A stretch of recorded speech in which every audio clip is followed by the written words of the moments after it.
Well, good day, everyone, and welcome to the Cutting Edge Install podcast brought to you by OmniCubed, where innovation meets installation and literally could be anything in between. I'm your host, Merv Campbell, and it's an absolute pleasure to have you with us. This podcast is about celebrating pros.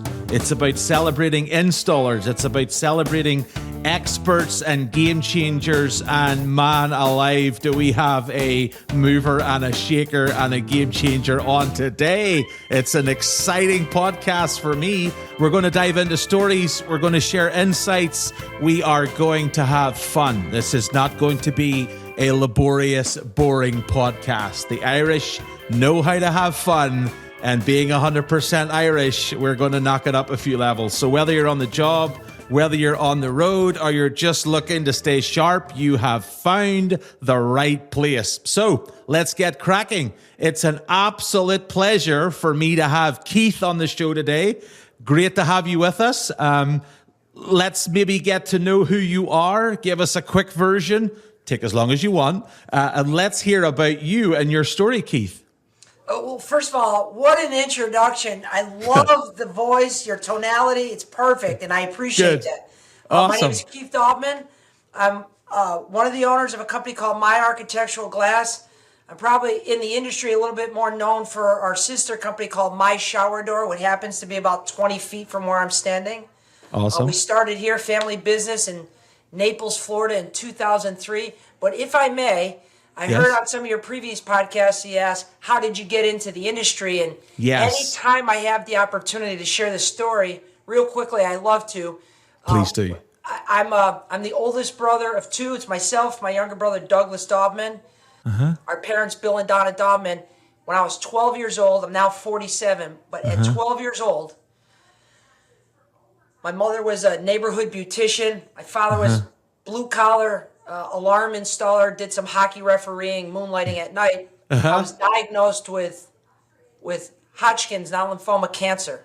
Wow. And it was a true blessing in disguise. I tell people all the time, me getting cancer was the best thing that ever happened to myself and my family because they didn't have insurance, and it forced them to start a business to end up acquiring enough money to put me in the Boston Children's Hospital to go into remission. And they did. At 12 years old, they leveraged their house. They started a service-oriented business, was able to get me in the hospital. 5 years later, I'm in remission. So now, 30-something years later, here we are. And so we all talk about blessings. I know what a true blessing in disguise is, and I'm very grateful for it. Yes. Now you fast forward many years later, we ended up relocating here in Naples, Florida, and my brother and I kind of repackaged what we learned in our younger years, kind of luckily growing up in this entrepreneurial experience. Yes. And we kind of put our spin on what we learned over the years and what we thought would be a very interesting business, which happens to be the glass business. Yes. So we've been now open for 22 years down here in Southwest Florida along the West Coast. We have 11 brick-and-mortar stores. Wow. We went vertical about 10 years ago, have our own manufacturing. And, of course, we do installation. That's how I started. Okay. Actually, truth be told, that's what I really love to do. Although I've taken a new love to this whole social media thing. It's got its hooks in me. Oh, yeah. But I'm an installer at heart. I still enjoy going out to the jobs and helping in any way I can.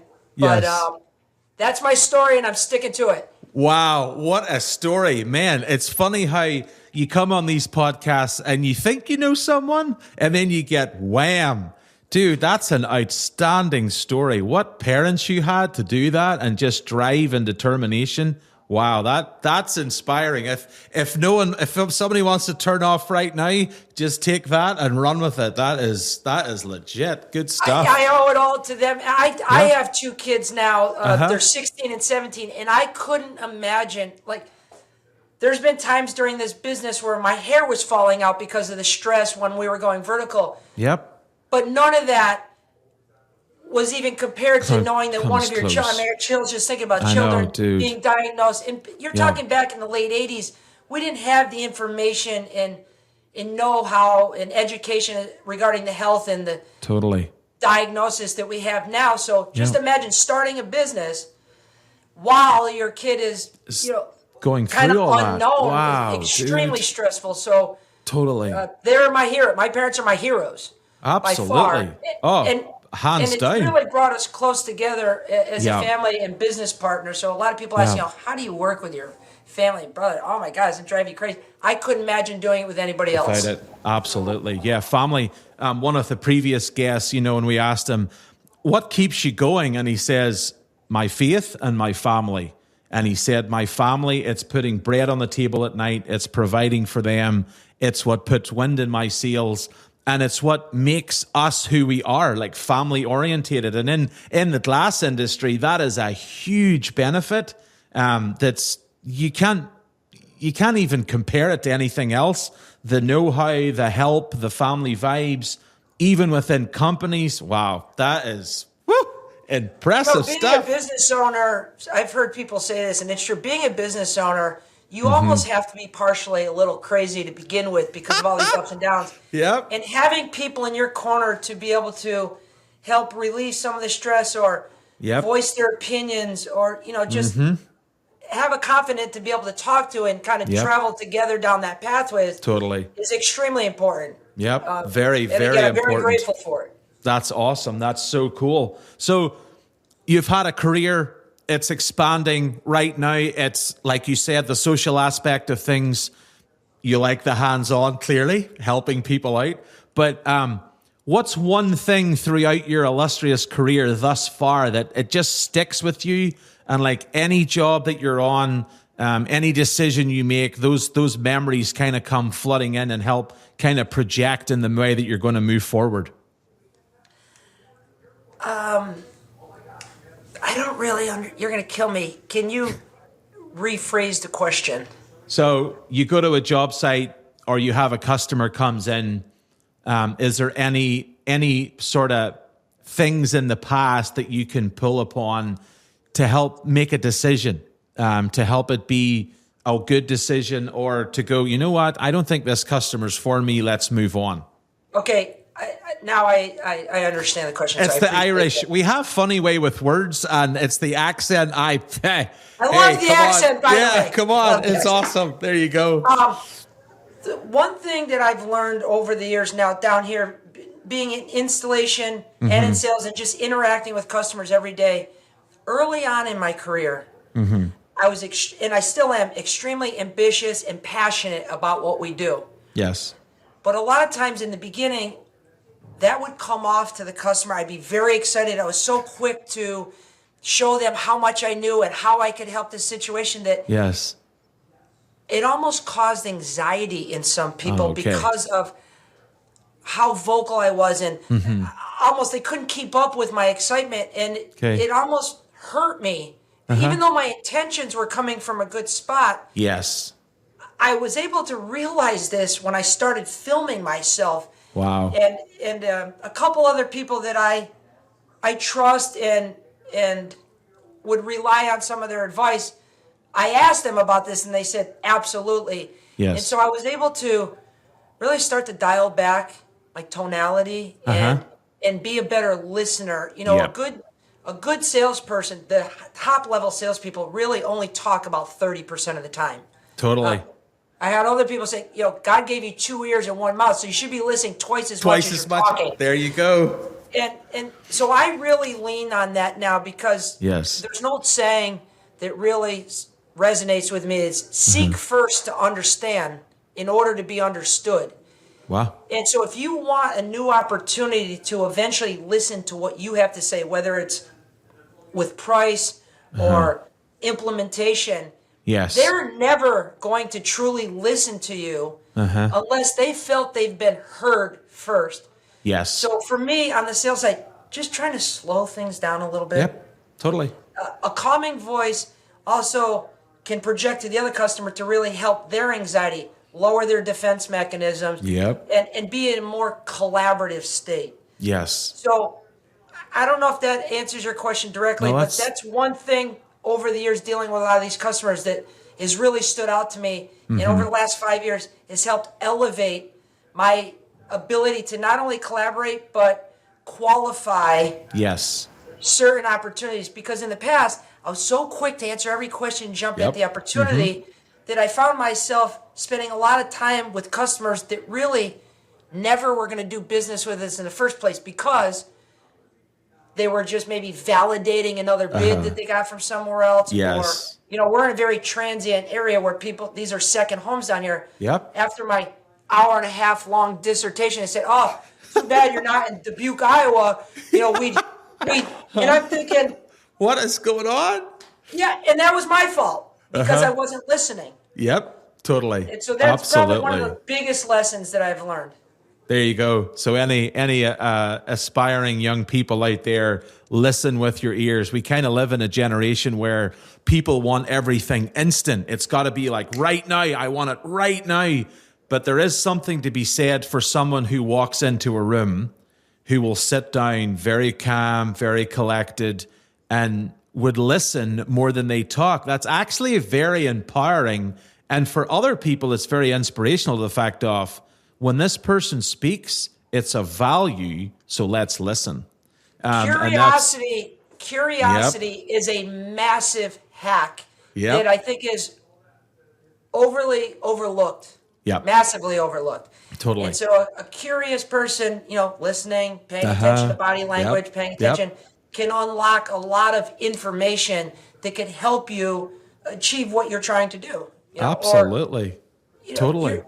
We want to collaborate with people that are like-minded, that want to build a relationship, not only for the current opportunity, but for any future opportunities. And I think it's imperative to acquire that intel to find out if that's somebody, just as much as they're trying to qualify us, we're trying to qualify them. Exactly, 100%. So you talk a little bit there about the future, and you're a leader in this industry. Like, people look to you, they watch all your videos, they tune in. When Keith speaks, people tend to listen. What do you have as your approach to leadership? Perhaps especially with maybe that next generation of installers or people that are just entering into the trade. Okay, this is probably my favorite question. I don't know all the questions you're going to ask, but I have a feeling this is probably going to be my favorite one. Awesome. And I just want to set a little context to this. The number one thing I believe in, not only being a good leader or collaborator, sales individual, or even installer, is going to be empathy. And to just go back a little bit, when we started my shower door, we were building, and then we started our manufacturing, I would work during the day in our showrooms, and then at night, my brother and I would do all of our manufacturing.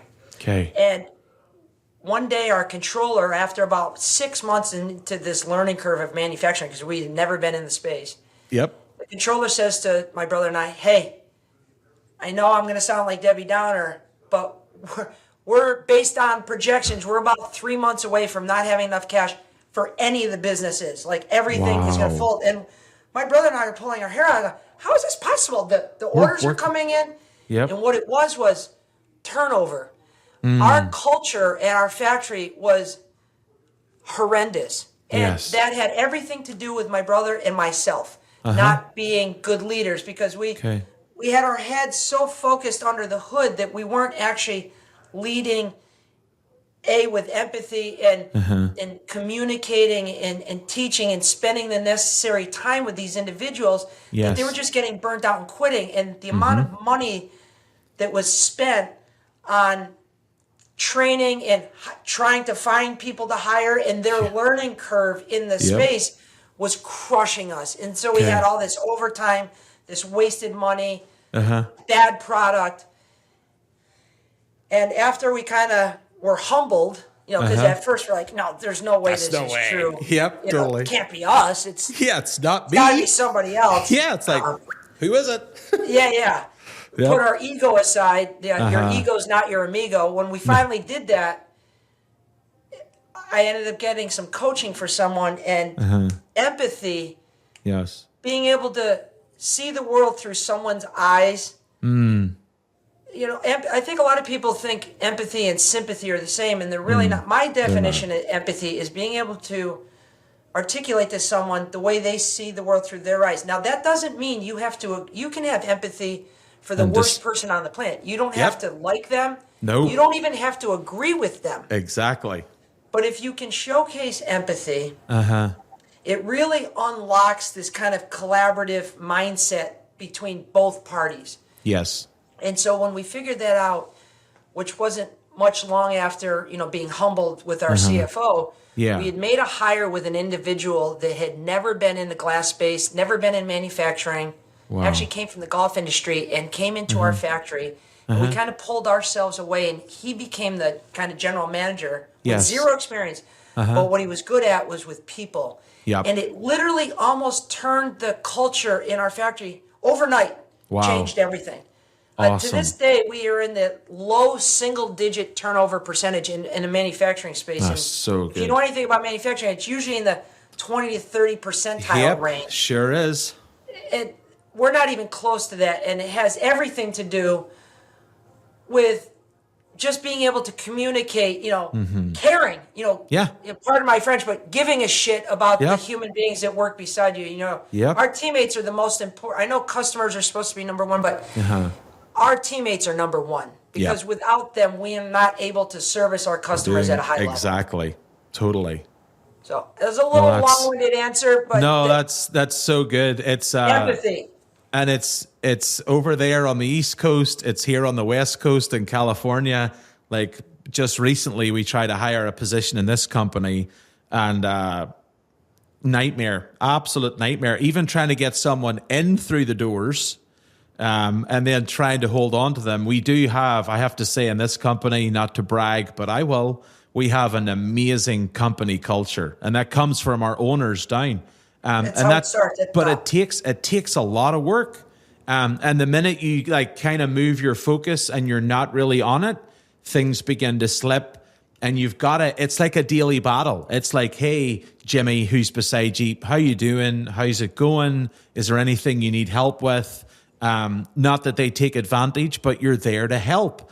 They joke at me. I'm kind of like the psychiatrist of this building, where people come to me, they talk to me. I love people. I absolutely love people. I love talking with people. And if they've got issues, just listening. Because a problem shared is a problem halved, so they say. And just listening to people is so, so good. And then sometimes you go, actually, buddy, you need to just pull up your big boy pants and let's get on with this.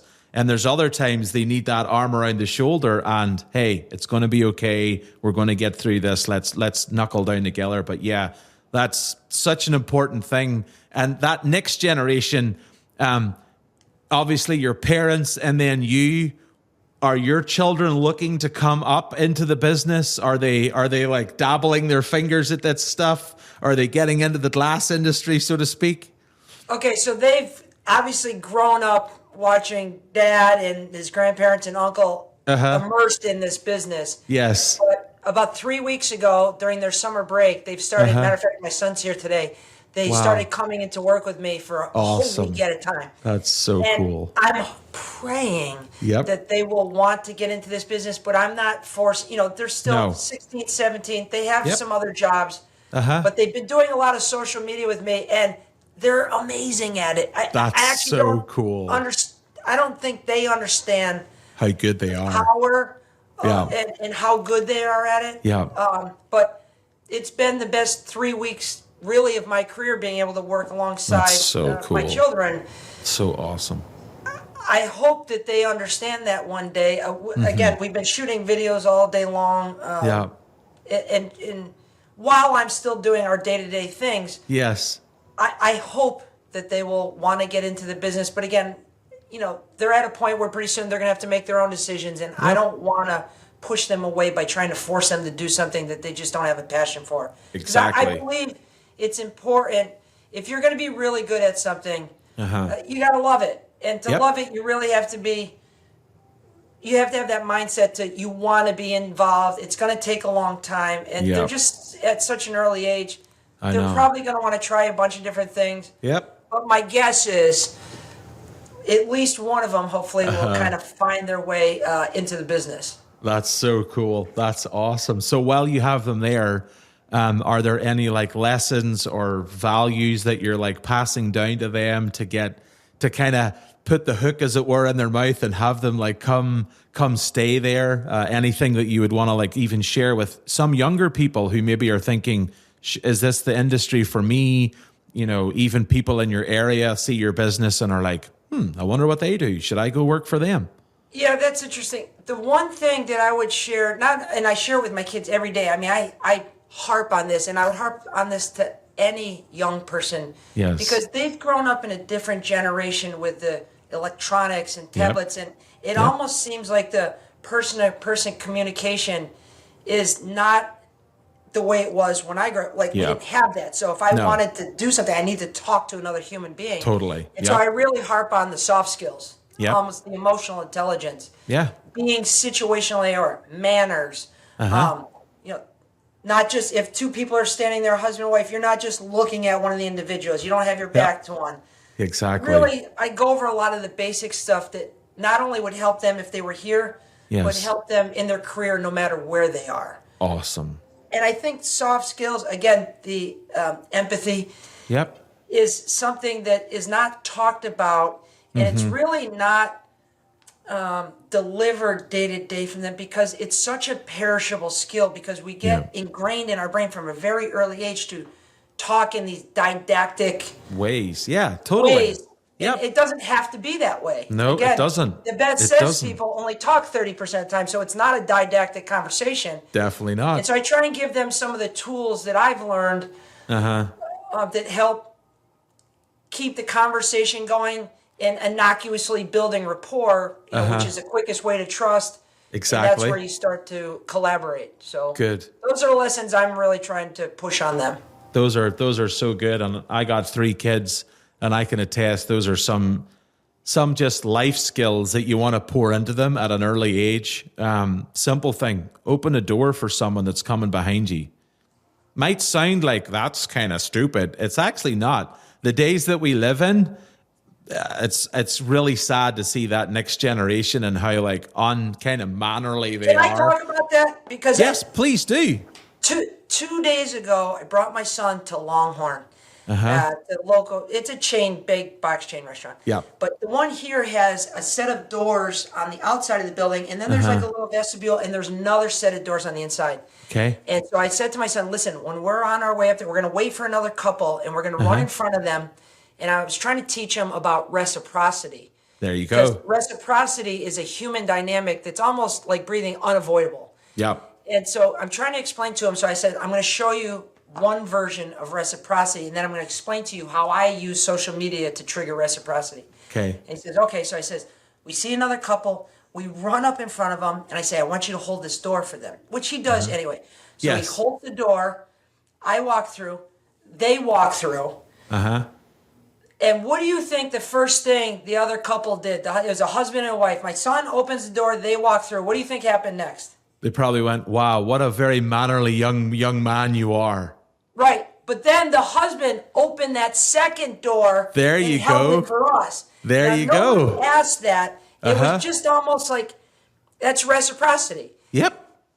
And so when I was teaching them with the social media the other day, you know, when I'm trying to acquire a new builder or architect, one of the things I use in my platform is I'm driving by a job site. I see the builder that I want to do work for is building a new house.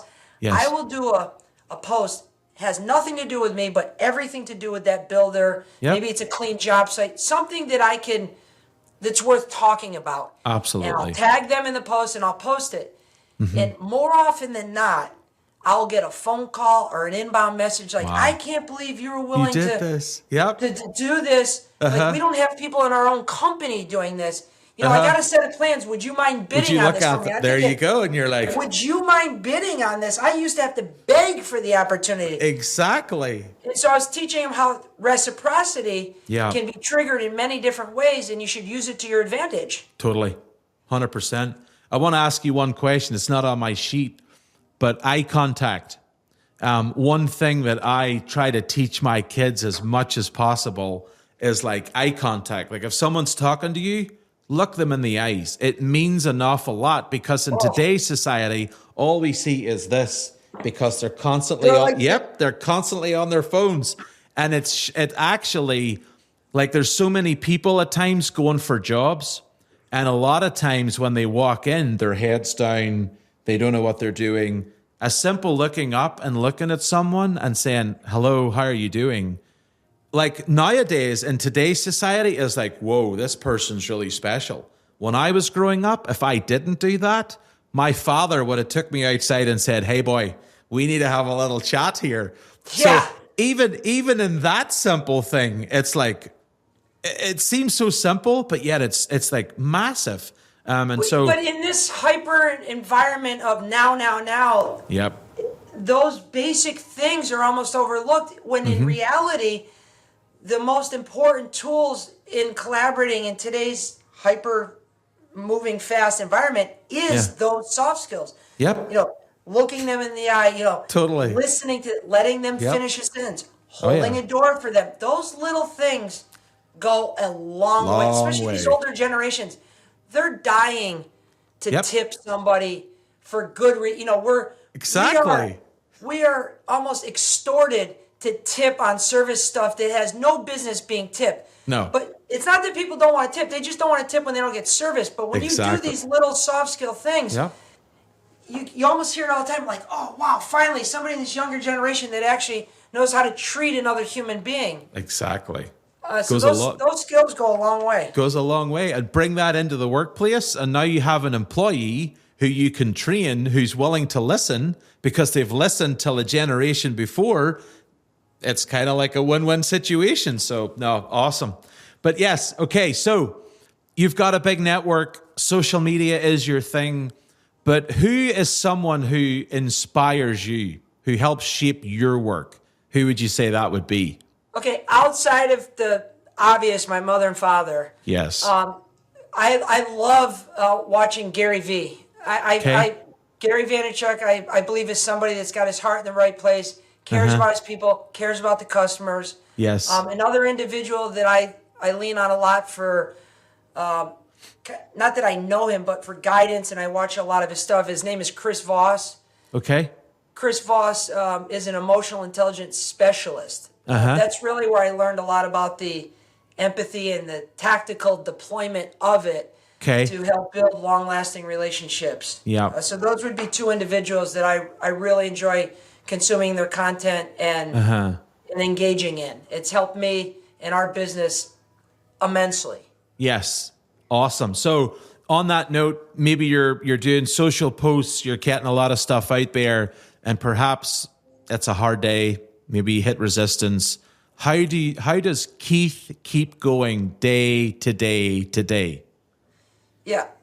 Your mindset has everything to do that. Being in business is a collection of failures and problems with an occasional big win every now and then. And so setting your reasonable expectations, I know there's going to be bad days, but I also know that if I don't give up, I'm able to turn that around pretty quickly. And I will also say some of the biggest problems I had that I thought were going to be debilitating and put me out of business ended up being the best thing. And I have many versions, like just the reason we got in business alone, where my parents realized their first child's got cancer.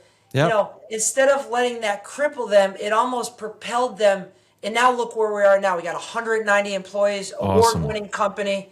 This is the best thing that's ever happened to us. So I've almost come to the point where if there's something very bad happen, and I'm not saying I get excited, but I know right on the back side of this, if I can just get through it, something really good's going to happen. Yep, totally. I truly believe that. Exactly. It's happened many times in this business. Yeah, and I tell people that, we're either in the middle of a trial or we're coming out the other side and things are good. But after the good, there's another trial perhaps coming through. And so there's this, it's like a circle. It never ends. And so you've just got to just go with it and just grab everything with both hands and see failure as something to grow. Like we have core values here. Never quit, never give up. We have core values and we see mistakes as opportunities for future success. And you take it. We are human. We are not robots. We will make mistakes, but how do we learn from them? It's so important. So important. So you're very intentional with branding. Obviously, it's right behind you. It's on your shirt. But I noticed in a post recently that for you, building a strong brand is more than a nice logo or a catchy name. Is there any advice that you would give someone in the glass industry who's trying to promote their business, trying to build a brand that's not just the flashy logo or the name, and give them even some help or tidbits? Yeah. So I talk about a local guy that I refer all the time. His name's Matt. He owns a tint company. It's called Naples Tint. And one thing that I just love about Matt is every single time I've called this guy on his cell phone, he's always picked. Now, he might not be able to talk to me, but he'll answer. Can I call you back? 10 years of doing business with this guy, he's never missed a phone call. I would say his brand is strong in the way of customer service. So anybody that's building a brand, first, you need to know this takes a long time. If you're not in it for a long time, you're never going to be able to build a brand. It doesn't happen overnight. Yeah, totally. It took Nike 2 decades before they became like a household name. There you go.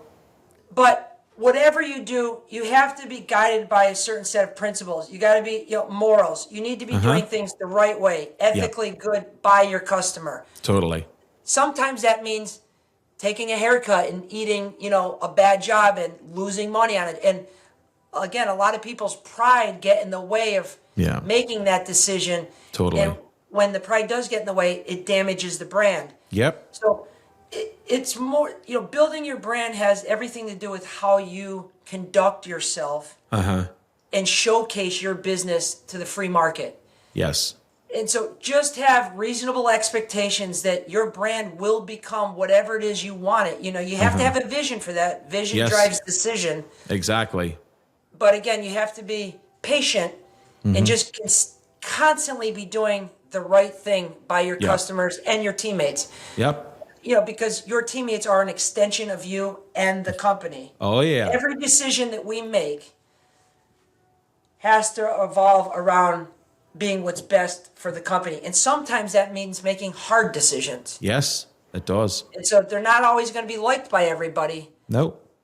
But in your gut that what needs to be done. So yeah, absolutely. I would never take advice from somebody I wouldn't switch places with either. That was one thing I learned. There you go. In the beginning, that sometimes it's even a family member. They might not have any business.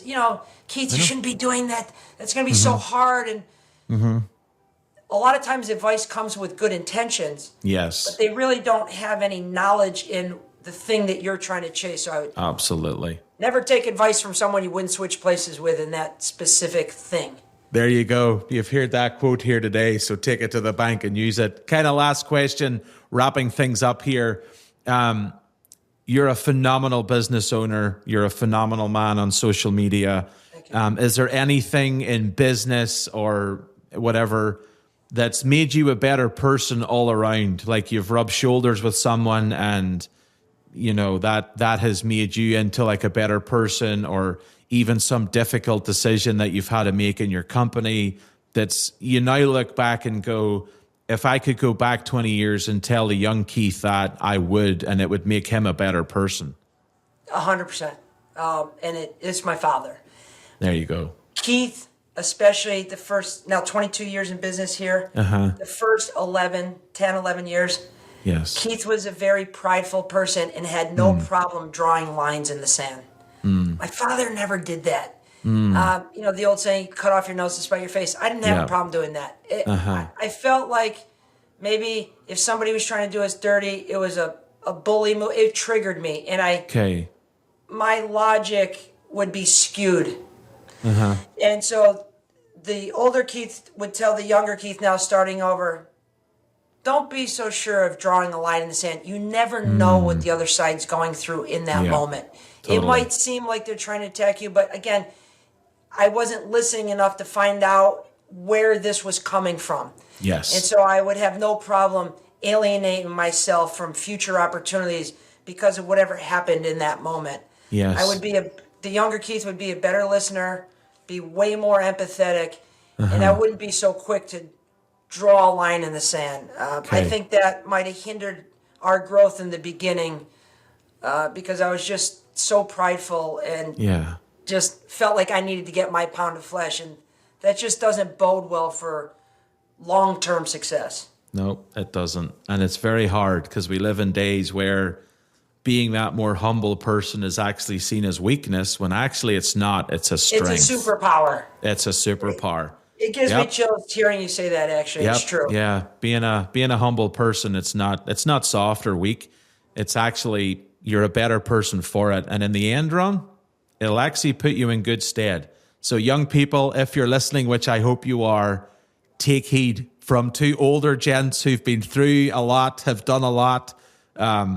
Don't be proud or arrogant. Listen, and if someone knows, like for me, I'm 42, I'm constantly learning, and you have to learn and you got to grow. And I'm constantly being reminded that, wow, I actually don't know everything. Wow.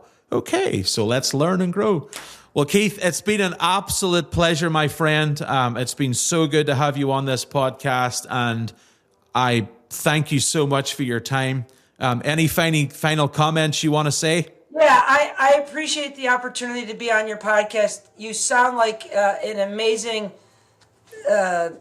steward for your business and in the podcast industry as a whole. So I really appreciate this opportunity, and I'm looking forward to maybe doing some business here in the near future. There you go, collaborating more. Well, folks, that's a wrap on this episode of the Cutting Edge Installs. If you've enjoyed it, be sure to follow us, subscribe, leave a quick review. If you've got any questions that you would like me to ask any of these fantastic people, just shoot me an email or whatever. If you want to find out more about OmniCubed.com, go on our website. I just said it, www.omnicubed.com. We provide tools for installers to help make them safe, to do their job, and to have longevity in this business. And until I see and hear you all again, cheerio, have a wonderful day, and take care. All the best.